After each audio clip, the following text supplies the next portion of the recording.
Welcome to another episode of The Man Space.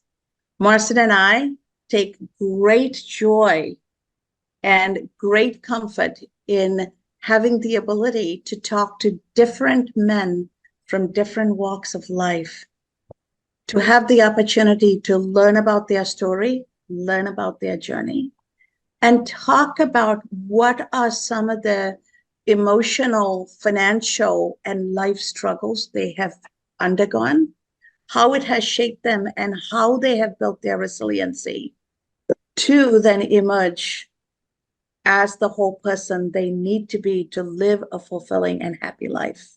Mm-hmm. Most of us go through challenges in one of two areas, what I consider bookends of life, right? Financial resilience and emotional resilience are the two things that bookend our lives to create some of the trauma we go through. And then we also bring trauma from our childhood and our young days or our adulthood and our marriages into our workplace and our lives. So we will touch on any of those elements in order to create this man's space, a safe place to talk, because Marcin and I are committed to creating that safe space and safe place at a time where men don't have that luxury most of the time. And today, to help us have this conversation, is somebody I respect, somebody I value, somebody I consider a collaboration partner and a friend, the founder and president of Equip Kids, an organization that is committed to making children of K through 12 learn, understand, and live a life of emotional intelligence so that we can avoid this adult trauma as they face adulthood and we build life right for them. And in the interest of full disclosure, I work with Jay. I am the part-time executive director for Equip Kids, and it is truly an honor to welcome Jay to this conversation. Jay, welcome to the Man Space. Thank you, guys. Much appreciated. So, an honor. So, you know, I love the balloon behind you. And I love how you are able to bring that playfulness, bring that joyfulness into shaping lives for young people and building a better tomorrow. Why did you start Equip Kids?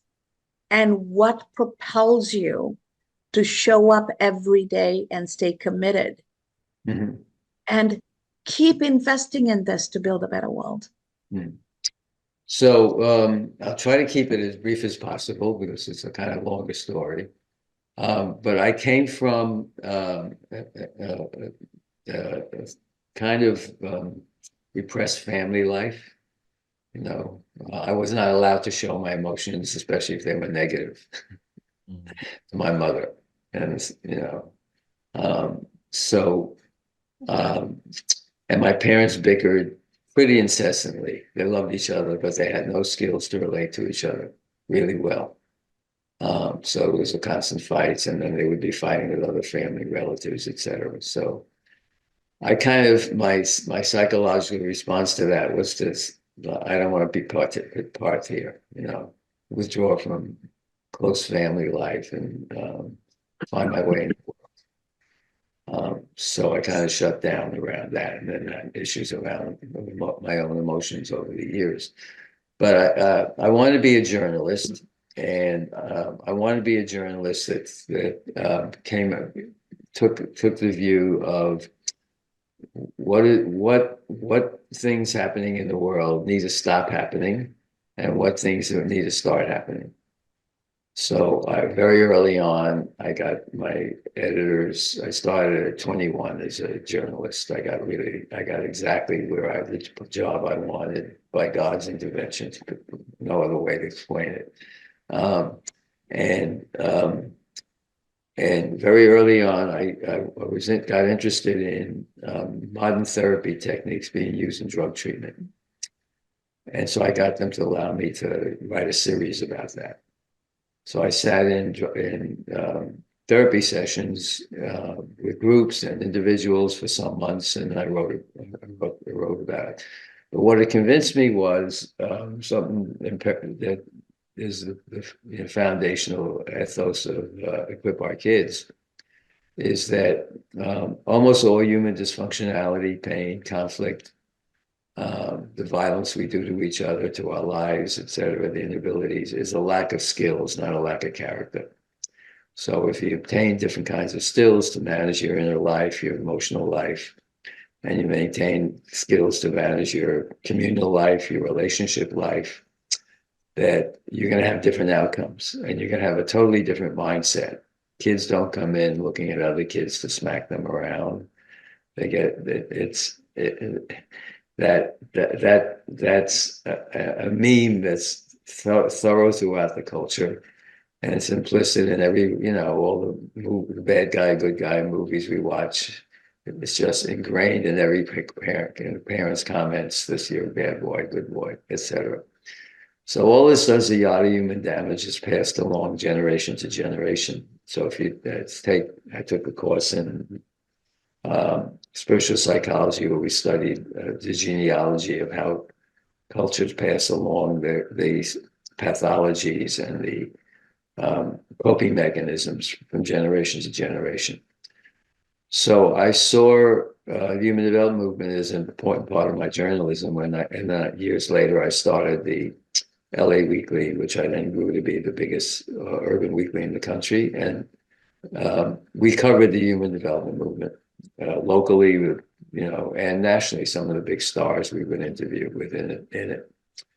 It's not all we covered. We covered a lot of stuff, and we made a lot of difference. But that was important. So my worldview has been shaped by not just by being a journalist and seeing the inside of a lot of stuff.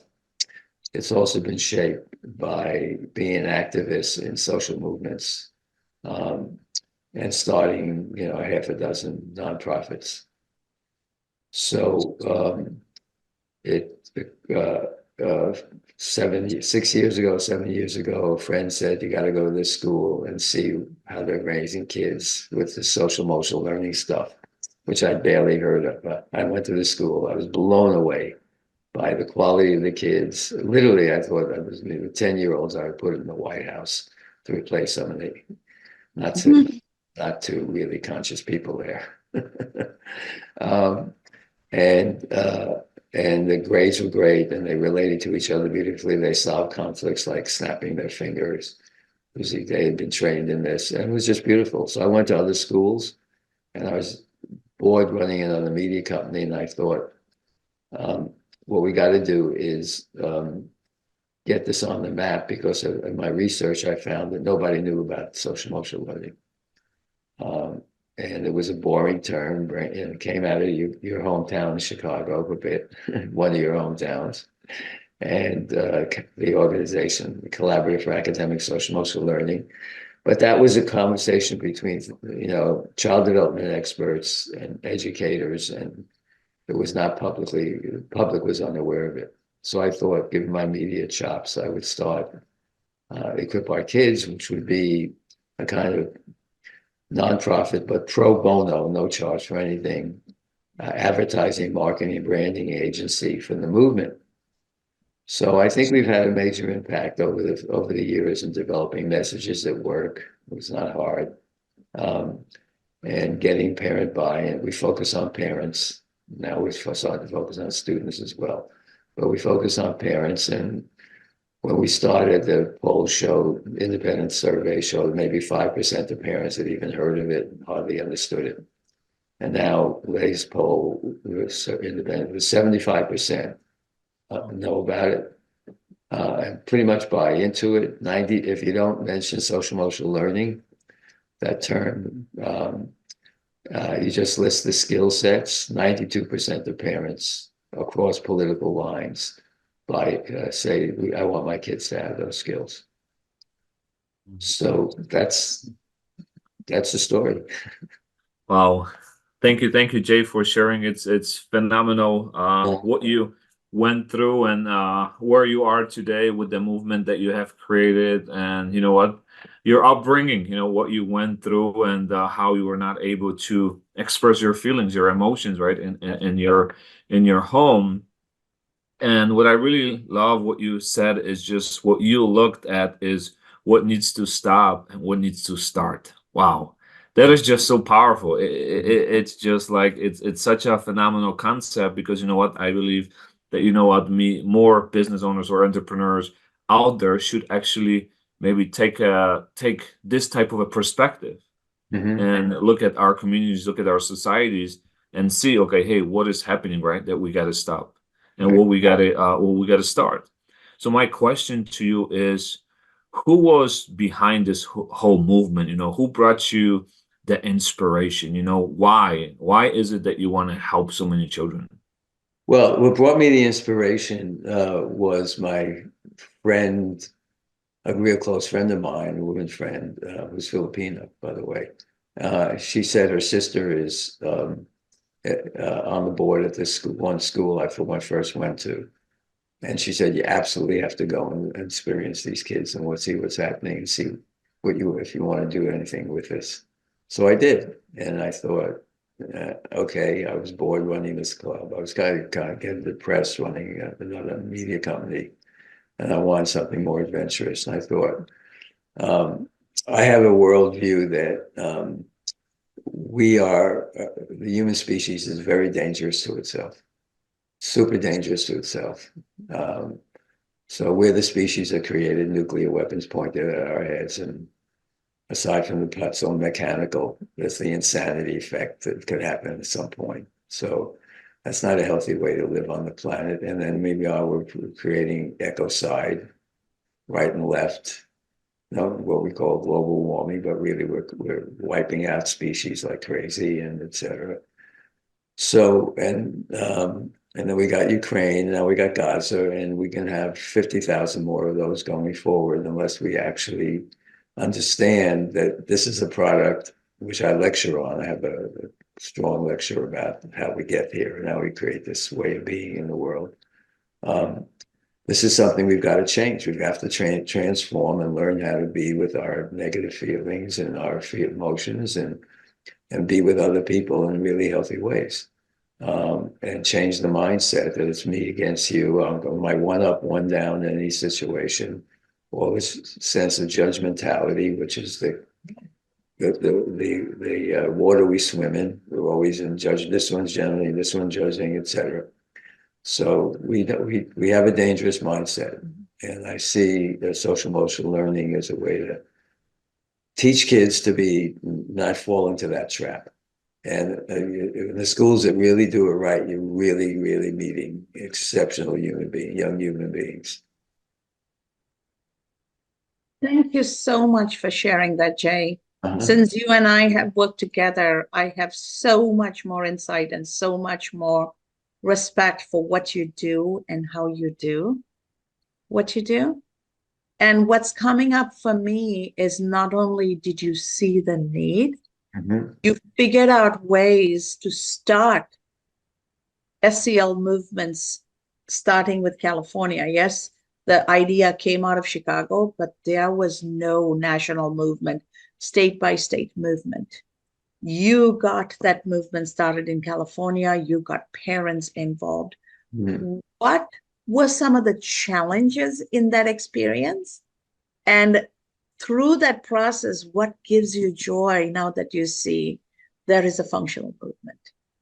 So, well, the challenges were um, just putting together a team that could do something without a lot of money. So we found taproot to get people because we didn't have a lot of funding to start, and so that was a challenge. But the really challenge, it wasn't much of a challenge. It was a creative opportunity, to create media that would make a difference, share that media with the grassroots organizations. There were state alliances, mostly on the East Coast when I started this, and now they spread across the country. The granddaddy was about 12 years ago was uh, the Massachusetts, and a lawyer, a retired lawyer, wanted this for his kids. So he said, why don't we have this in the schools? And he put together an event that brought in educators and program providers, and then they organized the alliance.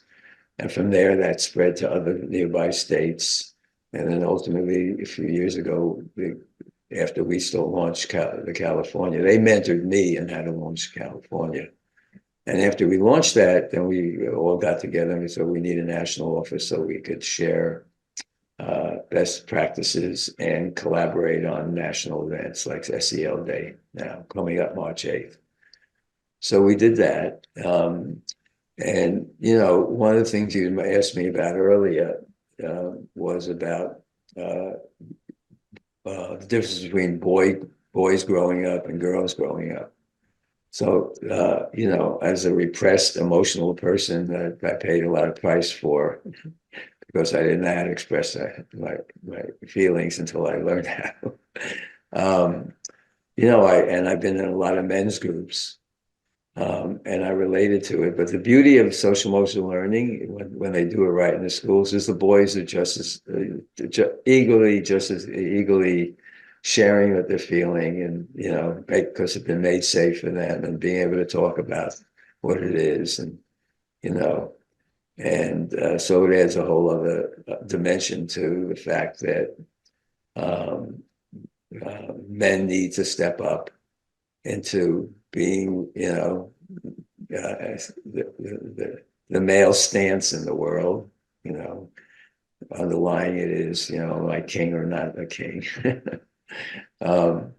And so social emotional learning, when they do it comprehensively and right, is an absolute antidote to the nature of the mindset that has led us to nuclear weapons, you know, and Gaza and Ukraine. And all this, me have to have advantage over you rather than what incredible things are we going to do together in life, you know? Yeah. No, that's so great. Thank you for that. And you know, as you're speaking and I'm listening, you know, the movement, that how it started, how it has spread, you know, throughout the whole United States. It's so wonderful. You know, like for me, for example, I never heard of such a movement before. Now I'm aware of it. You know, Jay, what would you tell to our parents, you know, that hey, they have children in elementary school, that have in high school, you know, why they should be joining this program?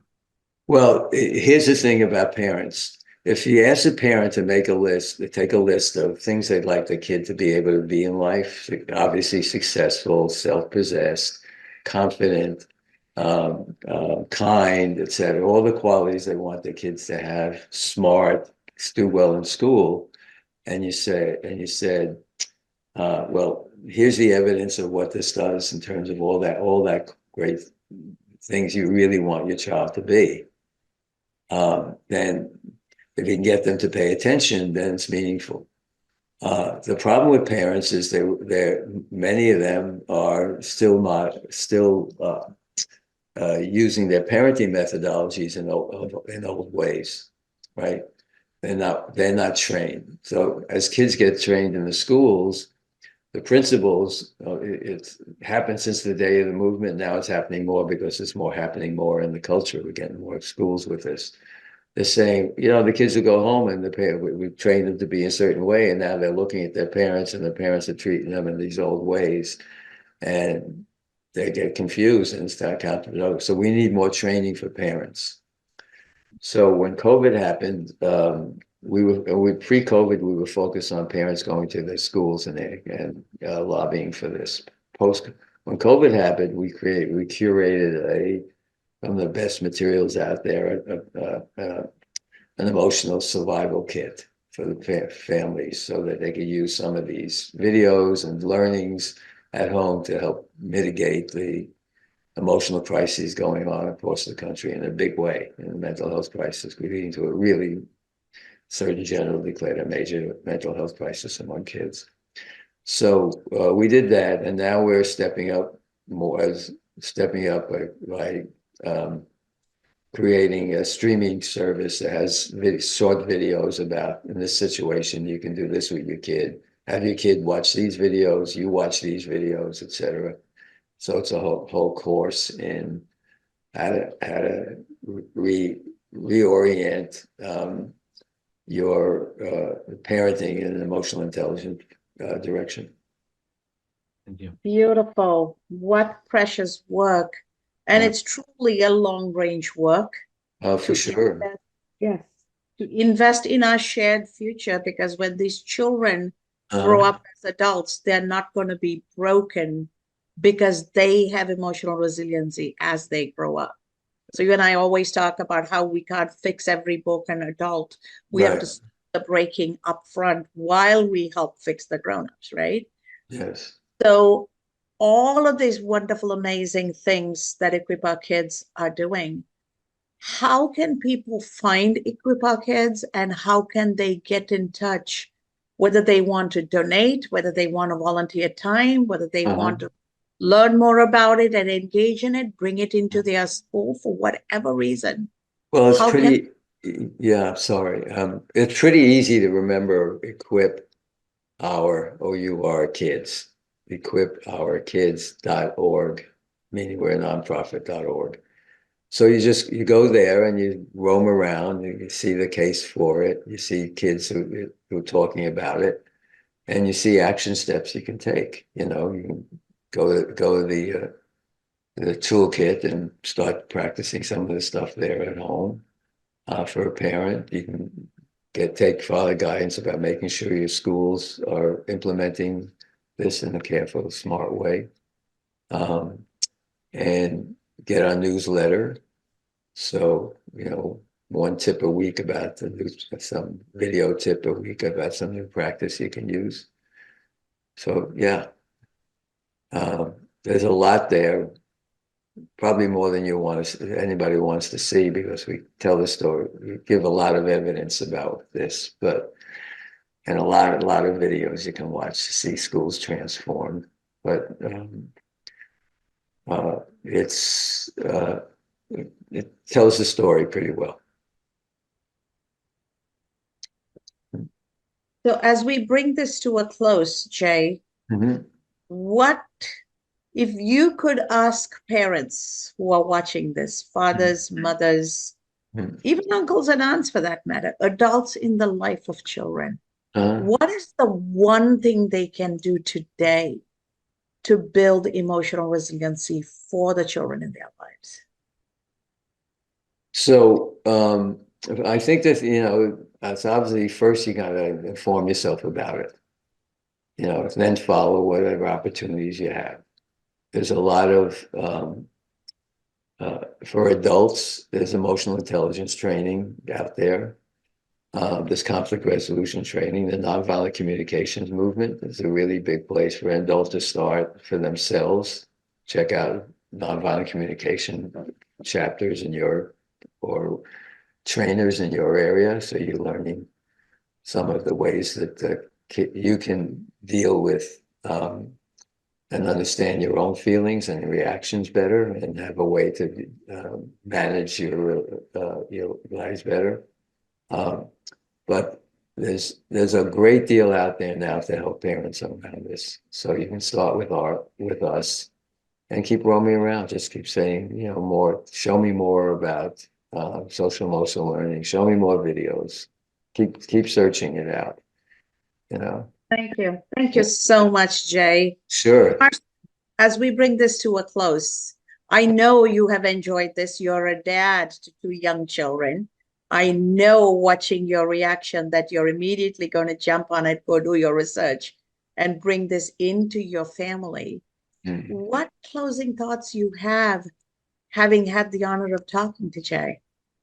No, thank you, Dr. Kez. You know, I'm very grateful to you. First of all, I want to say big thank you to you, Dr. Kez. Jay, phenomenal, because, you know, I appreciate these podcasts because I meet phenomenal individuals, you know, that have good, kind, powerful heart.